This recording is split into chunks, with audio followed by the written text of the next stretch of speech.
ಬೆಳ್ತಂಗಡಿ ಕಣಿಯೂರು ಗ್ರಾಮದ ಮುದಲ್ತಿಯಾರ್ ಎಂಬಲ್ಲಿ ಅಕ್ರಮವಾಗಿ ಡೀಸೆಲ್ ಅನ್ನು ಸಂಗ್ರಹ ಮಾಡಲಾಗಿದ್ದು ಅದನ್ನು ಪೊಲೀಸರು ಪತ್ತೆ ಹಚ್ಚಿದ್ದಾರೆ. ಬ್ಯಾರೆಲ್ ಮತ್ತು ಕ್ಯಾನ್ಗಳಲ್ಲಿ ಡೀಸೆಲ್ ಶೇಖರಿಸಿಟ್ಟಿರುವುದಾಗಿ ಮಾಹಿತಿ ಬಂದ ಮೇರೆಗೆ ಉಪ್ಪಿನಂಗಡಿ ಪೊಲೀಸ್ ಠಾಣೆಯ ವೃತ್ತ ನಿರೀಕ್ಷಕರು ಹಾಗೂ ಉಪ್ಪಿನಂಗಡಿ ಠಾಣಾಧಿಕಾರಿಗಳನ್ನ ಕರೆಸಿ ಬೆಳ್ತಂಗಡಿ ಉಪವಿಭಾಗದ ಡಿವೈಎಸ್ಪಿ ರೋಹಿಣಿ ಸಿಕೆ ದಾಳಿ ನಡೆಸಿದ್ದಾರೆ.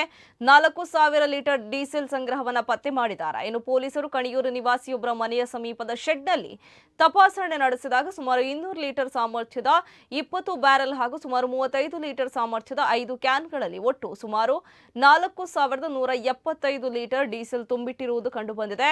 ಸ್ಥಳದಲ್ಲಿ ಇನ್ನಷ್ಟು ಖಾಲಿ ಬ್ಯಾರೆಲ್ಗಳು ಹಾಗೂ ಖಾಲಿ ಕ್ಯಾನ್ ಮತ್ತು ಇತರೆ ಸೊತ್ತುಗಳು ಪತ್ತೆಯಾಗಿದೆ.